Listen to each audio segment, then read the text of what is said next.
Welcome to the Travel Agent Podcast. I'm your host, Aylin Blanco. I interview successful industry professionals and share my personal journey to becoming a travel agent. The show is for aspiring travel agents and travel professionals at every level. My mission is to uncover the universal keys to thrive in this business. Join me as I take a closer look into the life of a travel agent. Hello, and welcome to another episode of the Travel Agent Podcast. Today, we have a Canadian, and she is going to introduce herself. Hi, Lynn. Thank you so much for having me. My name is Megan Baugh. I'm a travel agent and the owner of Baconco Travels in Edmonton, Alberta, Canada. I've been in the travel industry a little more than 10 years, but I've been specializing specifically in destination weddings for at least 10 years. Amazing. So let's get started.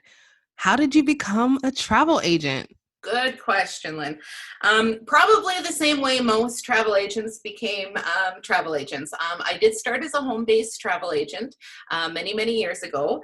I did start with a host. I did start without a lot of experience, education, and training in travel. I definitely understand a lot of those challenges. And I did start with an American-based host agency, which was not a very smart choice. So I've learned a lot along the way and over the years. So what is your favorite part about being a travel agent? I think the rewarding aspect of it is really the most important to me. Since I have the pleasure of specializing in destination weddings, it's a really rewarding experience to be a part of a couple's wedding. Such an important role that you play in what is probably the most important day of their lives. Just being able to make that process a little bit smoother, make it a little bit more special. I think that's really the best part of my job for sure. So you said in the beginning you made a couple mistakes. What did you you weren't so great at in the beginning that you feel like you're an absolute rock star right now? Well, in the beginning, I wasn't great at anything, so I don't know if that's a really great question, but I have learned a lot along the way. Specifically in the beginning, my biggest challenges were building that clientele. If you don't have, a lot of friends and family that travel, if you don't have the experience to be able to sell the different destinations, if you haven't traveled yourself, that's definitely a huge challenge that I had. And then not having that support. I think if I would have had a good host agency that was Canadian based that could have given me the support that I needed, I would have become successful a whole lot sooner without the struggles that I've gone through. But I think those struggles that I went through really helped me establish and become very, very successful. I do want to mention something else that I've been unsuccessful at, because apparently I've been unsuccessful at a few things. But one thing I found I was really unsuccessful at is at one point when my business did really start to grow and I started to expand, I became too busy for just one agent for sure. So in, I think, 2013, I decided to hire a full-time agent. And between 2013, 2018, I had between 1 and 3 agents working for me. I opened up an office, a large office with a boardroom and 3 offices. I had a team of 3 agents. And one thing I really found I was not successful at was motivating agents and having people work for me and actually having them be successful. I found that at the end of the day, it was really me who needed to be checking everything and making sure everything was correct and was needing to bring in all the clientele. So I eventually decided that the best thing for my business was for me to be independent and go on my own. So I have now, after all these years, done that again. Nice. I have heard that it is difficult to manage other people, especially in like a commission-based field. Like, it has to be self-motivated. And if you're not necessarily, a micromanager, that doesn't necessarily work. So I get it. I'm not there yet, but I have had employees and it's a struggle. It's a struggle. And even if, I've had positions in the past, not in the travel industry, that I've been in management and have been successful with that. But travel is definitely, the commission is actually good for being motivated, for motivating employees, right? I found when I was paying an hourly wage and not commission, it was even more difficult. But just because you're a good supervisor in one position doesn't mean you motivate, train, and encourage people to be the best travel agent. It's not an industry that's easy to just jump into and be successful at without the right supports and stuff. So. That is the truth. So in that, what is the one thing that you feel like really made a difference? Like when was your aha moment that you went from, like a struggling travel agent to successful? Well, I think probably when in 2016, 2017, when I really started to see the rewards and that payback from all of my hard work. So I don't know if it was one specific thing, but a few things that happened in that time period. The having to hire more employees. So obviously that my business was growing a lot. That was a huge thing. But also when I started winning different awards, when I got over $1 million in sales with travel leaders, and I was invited to sit in their president's circle. When I was voted, actually in 2016, I was voted the most popular destination wedding planner in Canada. So, and then there was a couple of awards that I had that year, Gold Crown Agent with Palace Resorts, and things like that. So that was when I really started realizing that this was something that I was really successful at, that my business was really successful when maybe not every other business was being really successful. And then my kids one day told me that living with me must be what it's like living with a famous person, because I had been so successful in my travel agency. So that was what really kind of brought it around me. That's so awesome. To look like a celeb to your kids. Oh, goals. Those are goals. And they see, of course, when they, of course, travel a lot with me. So they see, when we're at certain hotel chains that we're getting special treatment or things sent to the room and stuff like that, presents, and they think that's pretty special. That's awesome. So going from your business kind of exploding to having to hire employees to going back to being solo, how did you manage to organize, and what tricks or tips or habits do you have for time management?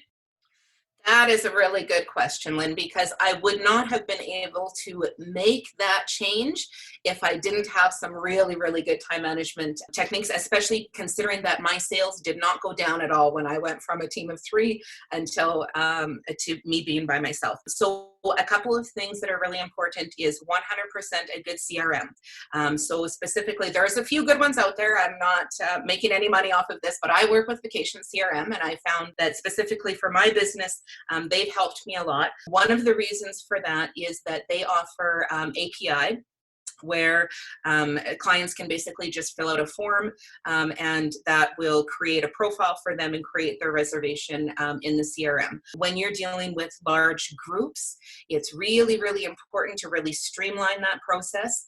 The faster you can get those reservations in and the less time you spend on each reservation, of course, the more successful and the more work that you can get done. One of the things that I also did in working with that CRM is I self-taught myself to create new websites. So I work with WordPress for each of my new weddings. I will make them a website. On that website, there's a booking page. So the guests are all expected to go right there to the website, book themselves on the booking page, and that automatically imports all of their information, profiles, and reservations into my CRM. So it's really a matter of just me going in and processing a payment, issuing an invoice, and sending that out. And it's a very streamlined process. And another thing that I did that I think has really helped my success is I started working with Travify. So I do customized itineraries for each of my weddings and trips. And that's a mechanism that I use to deliver e-documents as well. I attach them to the Travify itineraries. So definitely there's lots of options out there, but those are a few things that really helped me for sure. Great advice, because I feel like that's a huge thing is time management when you have all these balls in the air and trying to figure out the best way to juggle them so nothing drops. Great. So what is the one thing, and I'm sure there's lots, but what is the one thing that you wish someone would have told you when you first got into this business? You're right. There's not one thing. It's a lot. I wish I knew everything. If I could just give the knowledge that I had to somebody starting out, I wish I knew everything that I know now when I started out. Of course, that's not an option for anybody. I think the most important thing is knowing that You don't need every booking. Not every client is a good client, and don't take things personally. That's one thing, right? Um, so what I really find, and I see other travel agents all the time, getting so upset that somebody asked them for a quote to Vegas. It was supposed to be a friend. They didn't book with them. For me, honestly, I saw my best friend post on Facebook the other day. He booked a trip to Vegas for $400 and was trying to get all of his friends to go with him. And he had booked direct with the supplier. And I loved that post. Please, if you're booking to Vegas for $400, go book it direct. Save me for those. Do you know what I mean? At the same time, I really think that service and going above and beyond for clients is important too. So if they had approached me with that trip, I would have, absolutely taken it with a smile on my face. But I think it's good to realize that you don't want every trip. If you're really an expert and successful in what you do, you want the more lucrative trips anyway, and you want to save your time and your effort for those trips. And you're not going to get everyone, and you don't want everyone. That is great advice. And, over and over, I hear on the show, you don't want to take everything. And I think as we first start out, we take everything. And then, that's when our feelings get hurt or things don't go as planned. But it's a great learning experience to know what you want and what you don't want. So it's hard to say, I wish I'd take this away, because that made you who you were. So you're doing amazing. Like, I love your story. Thank you very much. And you are exactly right, though. I will still take everything. And I know that a lot of experienced travel agents do make the decision to focus more on their niche and only take specific bookings. I haven't done that yet. And a lot of the reason is because I do realize where I came from. So when I started doing a lot of flights. Nobody, Lynn, nobody wants to be booking just flights. But at that time, my husband was from West Africa, and this was the people that we knew that were traveling. We're taking flights to West Africa. So that's how I started. And you're exactly right. I would work my butt off sometimes for a $5 or a $10 commission, but that is how I got the experience. I didn't go to school for 4 years. I don't have a $50,000, well, I do, but not for travel, a $50,000 student loan, so that was my learning experience, and I was getting it for free, even if I wasn't making a lot of money. So I think that's important when you're getting into this industry, is to realize that you're not going to start out successful. You have to put in a lot of legwork, and you will get out of it what you put into it. So, if you want to work part-time and just get enough for your IATAN card, that's what you'll get out of it. But if you throw yourself in both feet, you definitely can. There's a lot of rewards and stuff out there too. So tell me, what is one of the most exciting things that you have going on right now in your life and in your business? Well, with the business, this is definitely an exciting time, because I'm sure we all know about wave season. So this is the time of year that I am not really busy with existing bookings, but I am working on a lot of new weddings. And that is really the most exciting. Those first initial, finding the perfect hotel, picking the wedding package, picking the wedding date. Those are really things that are really rewarding to me. In my life, actually now specifically, we're in the midst of building a new house. So that's really exciting. But in terms of my business, what I'm excited about for our new home is I am going to have a brand new main floor office, which I'm very excited about. This is a brick and mortar. I have a storefront office at this time, but I have limited office hours, and I'm planning on hopefully spending a little bit more time based out of my home office and less time here. I am so excited for you. That is exciting. I can't wait till I get an office. Like I have all the goals right now from you. So tell us, where can the audience find you? Well, I think Google will find me pretty fast because I've been around for a while. But I'm for social media, I mainly use Facebook. So, but definitely you'll find me Baconco Travels Limited on Facebook. My website is www.baconcotravels.com. I think on your website, Lynn, the Travel Agent Podcast, you'll have links to all of that fun stuff. You will definitely find me on LinkedIn and on Instagram. And I do also have a second website that is, since I specialize so strongly in destination weddings, that's focused mainly on my destination wedding business, which is thebestbeachwedding.com, thebestbeachwedding.com. Awesome. Well, thank you so much. I appreciate you for coming on the show. You have given us a lot to think about today. Thank you very much for having me, Lynn. It was absolutely a pleasure, and I wish you all the best. Thank you. We'll see you next Thursday. Thank you for joining the Travel Agent Podcast. Don't forget to subscribe, rate, and review. Visit thetravelagentpodcast.com for more information about today's episode and other travel agent resources.